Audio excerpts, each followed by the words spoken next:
get set up here. What's up, Print Hustlers? Bruce from Printavo. Printavo helps shops manage their workflow, get organized, and grow. Now, speaking of growth, that's exactly what I want to talk to you guys about today. We always talk about getting on the business, working on it instead of in it.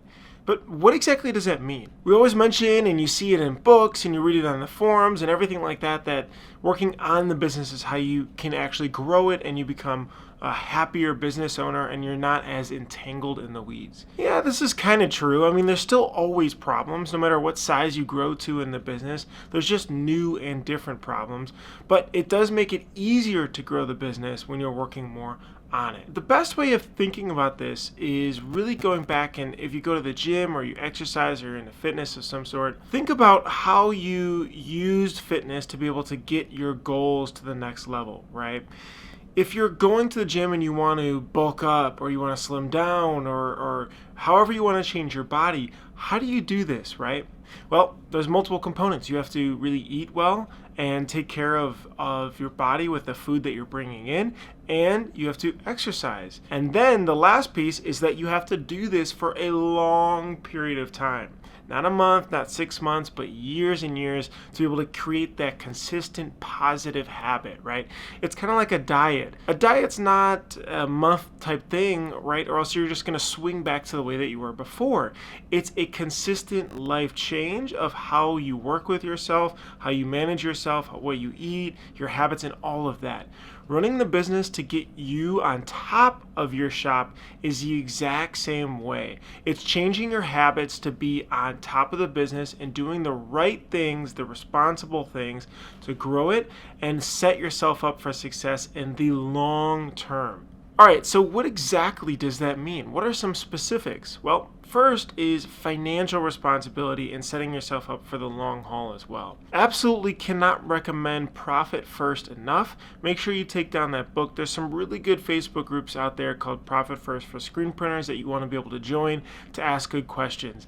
It's setting yourself up to make sure that you earn a salary, right? And that your team earns a salary and that there's no swings even as your company experiences seasonality. That's extremely important. That's foundational. The second step here is people and process.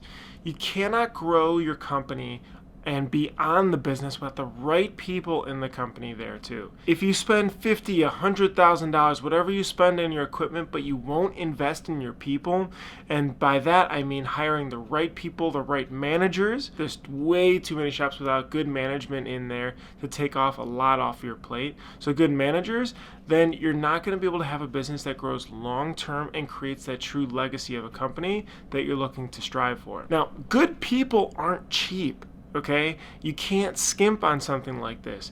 Good people that you can depend on, that you can trust, that you can go on a vacation for a week or two and not have to worry about things are not cheap. They're expensive, but they're completely worth it. Remember, you're creating a business for the long haul. You're creating a legacy, something for you, for your family, for generations down. It's possible, but again, it starts with the people and the foundation there for you to be able to let them make decisions and be able to grow each of their departments that they're working on. Think about what bigger companies do, right? There's a reason that companies get departmentalized around 10 to 15 people or so.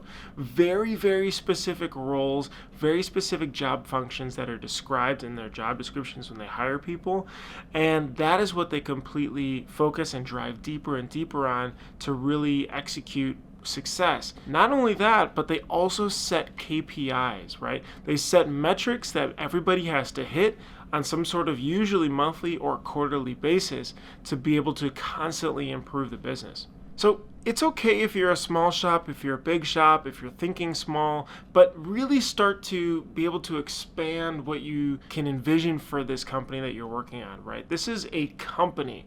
Think of it less as a screen printing shop. This is a business. So it's time to really grab onto what big businesses tend to do. Again, departmentalize really good people and invest in those people to help grow your company as a whole. Now, the other flip side of bringing on more people to be able to help you execute your vision is, of course, people that aren't a good fit. Now, this is as simple and clear as just if they're not working for your business and helping you achieve your vision, they're working against you. I've had people as well that it's been hard to let go because, you've worked with them, you feel bad. I totally understand. You keep them way longer than they're supposed to be at your shop. The reality is that if they're not working for your business and helping you, then they're working against you. Once I kind of internalized that made it really, really clear for me personally that it was time for them to go.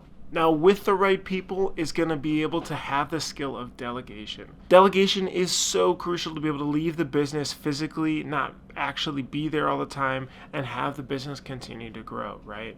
To be able to trust the right people that they're going to make the right decisions. If you set up the right values and what you believe in, and they believe in the same things, and those are on the wall, right? These are the kind of cliche things you see in companies with the like Greek pillars of the values and the mission, but set something that truly means for your company and have everybody on the same page.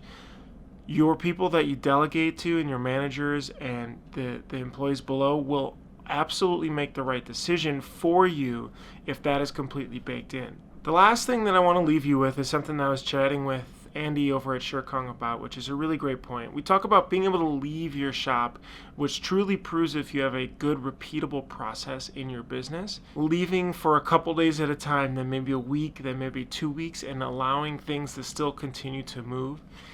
If you cannot do that, you truly, truly have to strive for this. And the reason is that you won't be able to create a true legacy of a company to be able to generate wealth for you and your family if you can't be able to do this. On top of that, let's say you accidentally get sick. Something happens. You're just out of the company.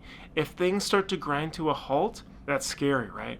So that's the end goal, and when you know you can do that, that's when you know that you can begin to work on the business. If you guys have questions, tips, comments, suggestions, would love to hear them, and we can discuss them below.